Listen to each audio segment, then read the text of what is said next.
Our next presenter, I love it when I can say really doesn't need any introduction, particularly here at Watkins Glen, but welcome back, and the door is always open to Buz McKim, who had a great effect on NASCAR history, been the historian at the NASCAR Hall of Fame Museum, been involved in more books and more productions than I can even think of, and he even paints race cars. That's right.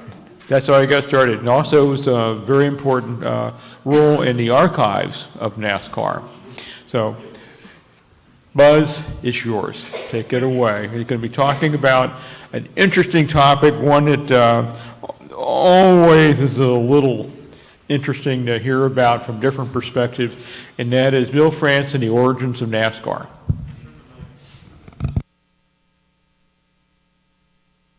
Thank you. Well, good morning, everybody. Thank you for having me. We appreciate that. And I headed up the archive department at Daytona for a number of years, and then went over to the NASCAR side and was the director of statistical services for a while. And then I was able to go to Charlotte and become the historian for the NASCAR Hall of Fame when they were just breaking ground, basically. So it was my job to go out and find all the items that were in the hall. That was an interesting tour. That was like 3 years of nonstop treasure hunting, and that was really, really cool. But today we're going to be talking about Bill France and the founding of NASCAR. And Bill France, it's hard to imagine how one person can have such an effect when you think about how big NASCAR is and what they started out with. And Bill was William Henry Getty France was born in 1909 in Washington, D.C. He came from a line of bank clerks. And his dad liked the name Getty because it meant strength and power and, all that sort of thing. And ironically, Bill turned out to be 6'5", and he didn't like basketball. So that was kind of strange. And he loved motors, loved motorcycles, he loved race cars, he wanted to drive in the Indy 500, and he was kind of a black sheep of the family because of that, and he wasn't following the family line. So he decided he was going to do it his own way, and in his book, Herb Branham, H.A. Branham, in his book, Big Bill, The Life and Times of NASCAR founder Bill France Sr., wrote about some of the heritage of the France family. And it says here, Big Bill seemed appropriate indeed when viewed within the context of his ancestry on his mother's side. His 8th great-grandfather lived life large, to say the least. That was James Graham, the 5th Earl and 1st Marquis of Montrose, known in Scottish history as the Great Montrose. So Bill was directly related to the Great Montrose. So people were expecting great things out of him. Graham, in the 1600s, he was a Scottish nobleman and a soldier who fought for Charles I as the English Civil War developed from 1644 to 1646, and again in 1650. He was renowned for his spectacular victories, taking foes by surprise via superior battle tactics, and he was renowned. Now, he must have really pissed off Oliver Cromwell that he was fighting with, because he was known for being beheaded by military dictator Cromwell's troops in 1650, and not only was he beheaded, but his body was cut into 4 parts and sent to 4 major towns in Scotland, so he really got under some people's skin. And so 10 years later, when the monarchy was restored following Cromwell's death, King Charles II took the throne, and James Graham's body parts were actually collected and buried with great ceremony at St. Giles Cathedral in Edinburgh. That burial area is known as the Montrose Isle, where the Dukes of Montrose are interred. So that was part of Bill's family. And he, like I said, all he wanted to do was drive. He wanted to race. When he was 16, he took his father's car to the Laurel, Maryland racetrack. This was a 1.25 mile track. It was a board speedway, and it was made out of 2x6s laid up on edge. The board tracks were all the rage back in that part of the century, and the motorcycles and the Indy cars of the era raced on those boards. And they had 48-degree banks on that turn. Now, Daytona's only 31 degrees, but 48 degrees, and Bill got to know the people at the track, and they would let him take his dad's car around the track, and his dad got all PO'd and went over to the Ford dealer and wanted to know why his tires were wearing out so quick. And Bill never bothered to tell him. He was out there playing hot laps. So Bill drove in the Maryland area. He had a little sprint car that he raced. And then in 1934, he decided that if he was going to work on cars, he might as well do it where it was warm. So he decided to move to Daytona Beach. Now, the story goes that he was on his way to Miami and that the car broke down and that they stayed in Daytona. And Bill always said that that was a bunch of baloney because he was a mechanic, and he said, I could have fixed the car and we could have gone to Miami. But we came to Daytona because of the racing background, and they had family in the area. So they went ahead and they stayed in Daytona, and that's where he found his fortune. And he went to work for a Buick dealership as a front-end specialist, and then later got his own gas station. And this was during the Depression when things were really, really tight. And you talk to some of the old-timers in Daytona, and they'll tell you that when Bill had his station, if you wanted to get your car work done, you would have to front him the money for the parts and then pay him for the labor when the job was done, because Bill did not have the money to get the parts. And there was another time when there was a tire that was sitting on a display out on the island out in front of the gas station, and it was on consignment, and Bill had sold the tire. And one day the tire salesman rode by and saw the tire was missing. So Sammy Packard, who worked in the gas station at the time, told me the story. He said Bill went and hid in the ladies' room because he didn't have the money to pay for the tire. So the next day, the tire guy came by, and Bill had the money, and he went ahead and paid him. But, I mean, that's how tight things were. So in 1936, the city of Daytona put on its first stock car race. Up to that point, up to 1935, from 1903, they had the land speed record runs through the measured mile. And there was no stock car racing at all up until 36.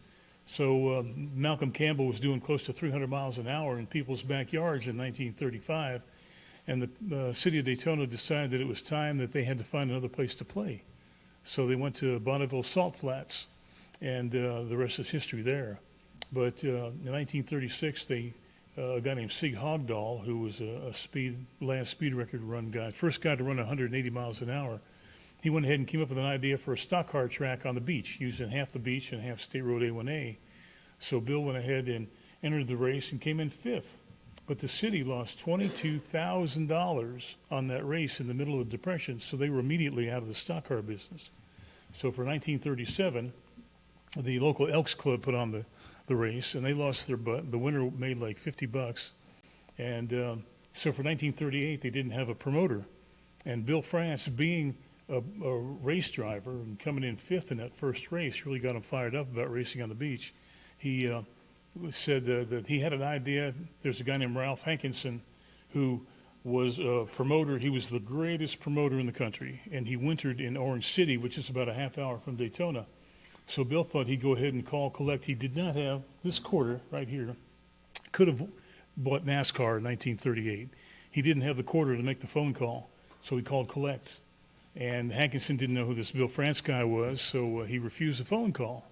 So Bill was considering doing it himself, and he didn't have the money, and he was complaining to a guy he knew named Charlie Reese, who was kind of a gangster, really. He had a lot of money. But he talked to Charlie about the race, and what are we going to do? So Charlie Reese said, well, you know people, and you know the sport, and if you do the legwork, I'll put the money up. So they ended up putting on the 1938 race, and they split a $100 profit. And Bill thought, that's a pretty darn good deal. They charged 50 cents. So for the next year, they went ahead and they charged $1, and they split a $2,000 profit. And Bill said, this is getting a lot better. And Bill continued to race, and he became the 1940 unofficial unofficial stock car champion. There were no official champions back in those days because of the sport. It was just, scattered. There was no uniform rules. There was just no organization to it. There's no credibility to it. Bill raced one time in Maryland they had a big race advertising $500 to win.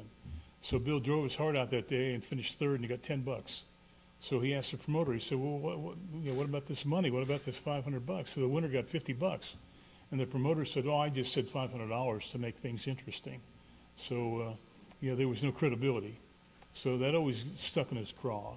And Bill was a very honest guy, and he didn't care for being screwed like that. So they went ahead and they ran the 38 race. Then the 40 race, they moved it to a buck. And then during the war, he went to work at the local boatyard building sub chasers. He had a couple of little kids at home, so he got a job at the boatyard, didn't have to go out into the service. That worked out pretty good for him.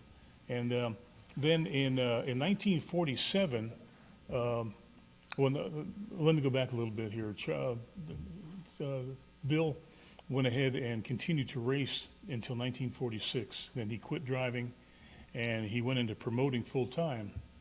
And he got an idea for a race up in Lonsdale, Rhode Island in October of 1947. There was a guy named Bill Tuthill who was a great promoter in the Northeast.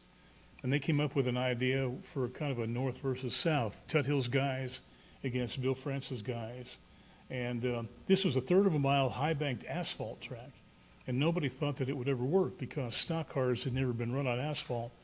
And they figured there'd be no passing, and maybe you might get 500 people to show up if you're lucky. And so they went ahead and charged $1.20, and they got 9,000 people to show up for this race. So Tuthill and France decided that if this thing became organized, it could be something really special. So they went ahead and they had an idea to bring some credibility to the sport. And in December of 47, just 6 weeks later, they had a 4-day series of meetings at the Streamline Hotel in Daytona.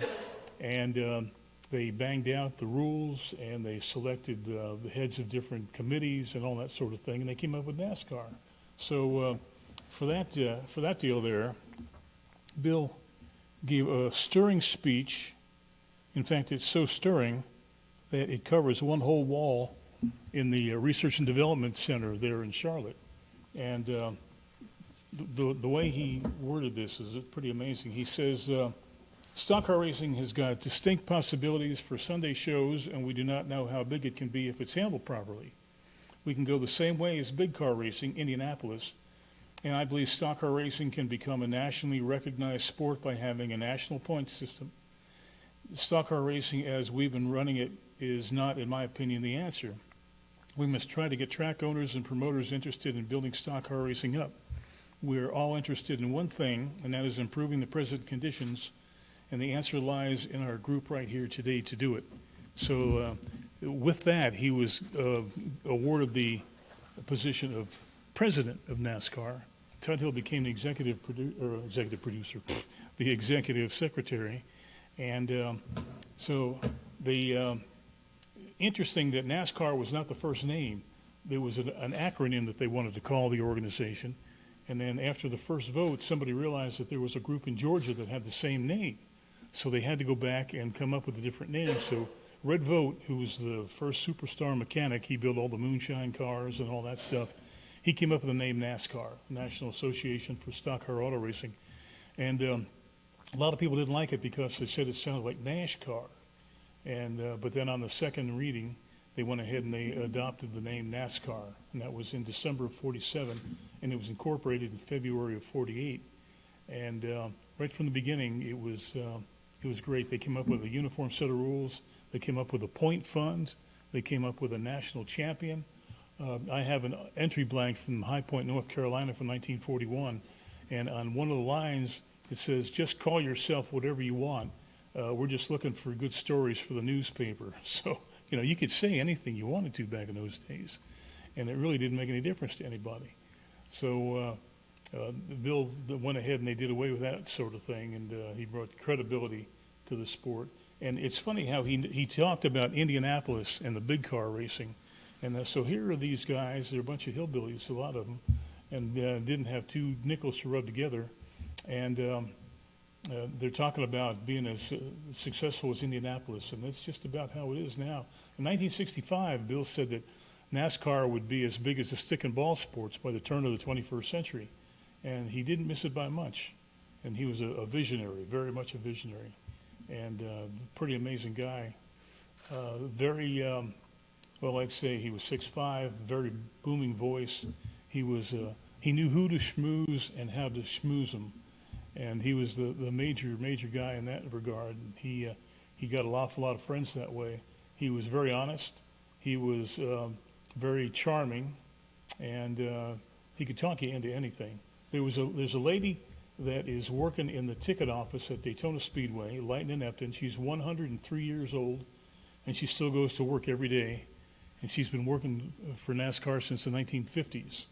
And that's the kind of loyalty that Bill instilled in people. And it's pretty amazing to see how things grew up over the years and what NASCAR has become. And now they're even talking about the space deal, too. You know, they were talking about yesterday about Lidos. So there's no telling how far NASCAR is going to go. They had that car go to Le Mans this year. That was very interesting. And in fact, the guy who is in charge of all the parts for that car is going to be on our radio show this next Friday. And it's quite an operation there for sure. But let me tell you in closing what kind of guy Bill was. In 1972, they had the race at Talladega, the Talladega 500. And Bill talked to a fellow named Lynn Hendershot that worked for NASCAR. He gave Bill the entry blanks and said, divide the prize money up into 60 spots.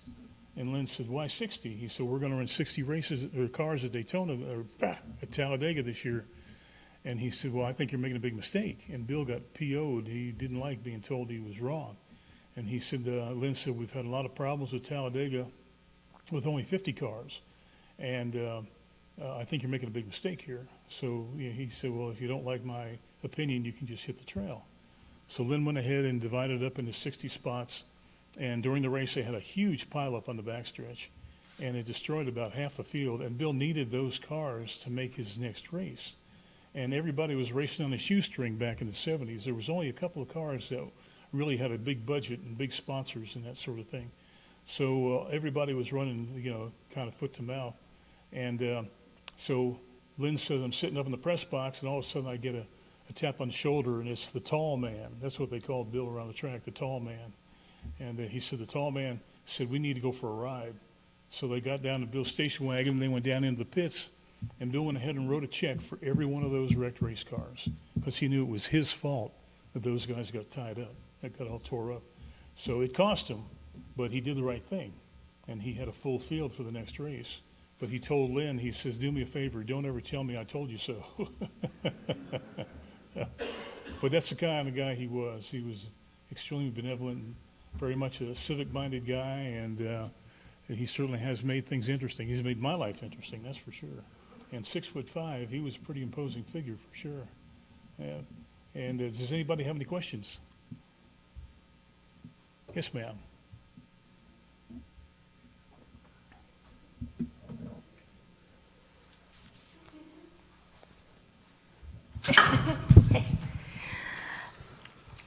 Well, first of all, it was very interesting. We're not NASCAR people, but slowly sort of getting indoctrinated through this. We're going to get you. Don't worry about that. We'll get you.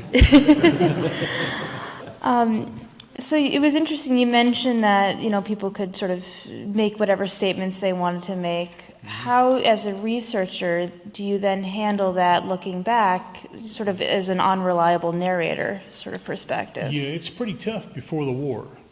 Because that's pretty much whenever, and up through 1946, it's pretty much the thing. It's hard. I mean, there were people that were recognized as national champions, but it's always in quotes, unofficial. Yeah. Any more questions? Yes, sir. We'll be right there. Oh, what's up, Rick? Hey, Buzz. The philanthropic side of the France family. Can you talk a little bit about that?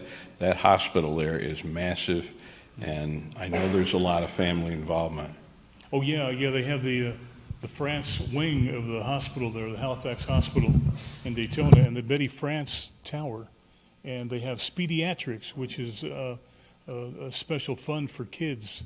And then they have the NASCAR Foundation, which is another child regarded what do you want to call it?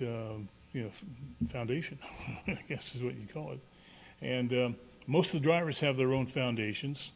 Some of them are for animals, some are for abused wives, some of them are for kids, some of them are for this and that. But the giving back is a big part of the sport now. And Junior Johnson and Richard Childress had given millions to the hospital in Winston-Salem, North Carolina for kids. And it's just a big part of the sport. And everybody has this, I mean, they're making the money, might as well spread it around a little bit, right? Yeah. Any more questions back there? Buzz, I just want some clarification. Yes, sir. Legend has it that Big Bill showed up at the drivers' meeting at Bowman Gray with a pistol. Yeah. And the drivers were trying to essentially unionize and get better working conditions. And he stood up in the drivers' meeting and brandished a handgun and said, "I'm not afraid to use this if you continue down this path of wanting to negotiate." Is that true? Yes, it is. Okay. That's all I wanted to know. And Ned Jarrett was there, and he said it was true.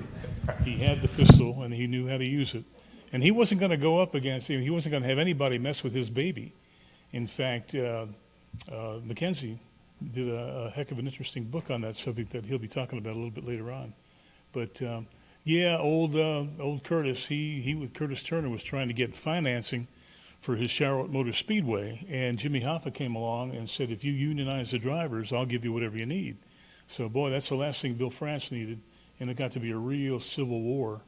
And Curtis was thrown out of NASCAR for about 5 years, and he was eventually let back in, but he had a lifetime.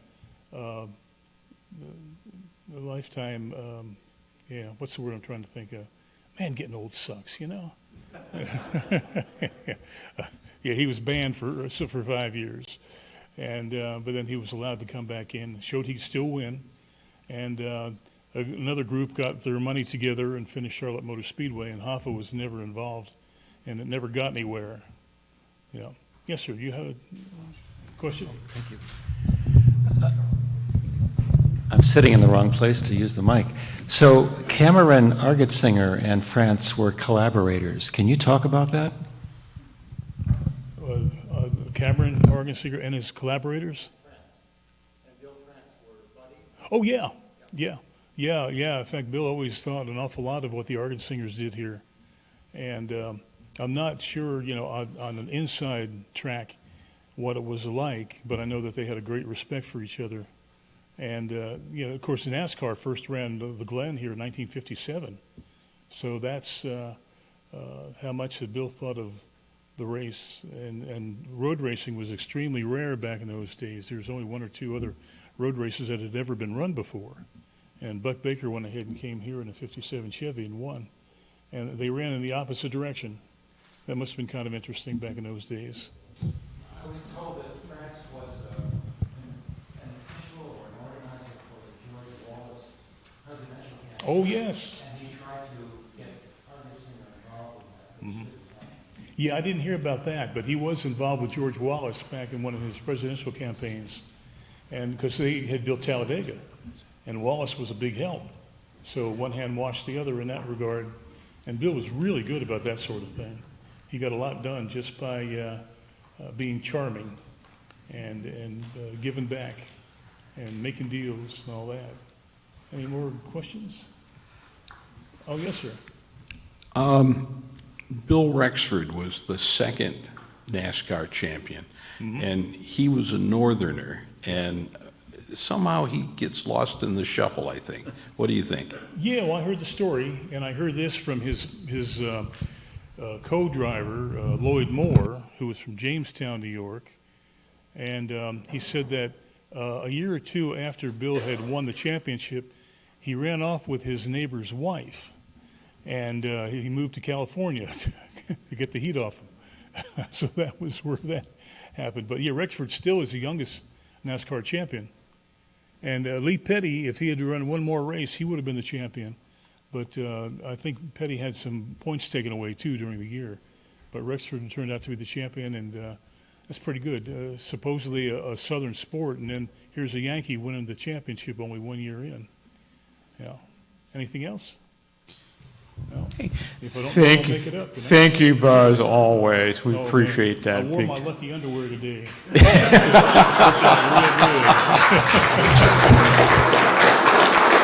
you very much.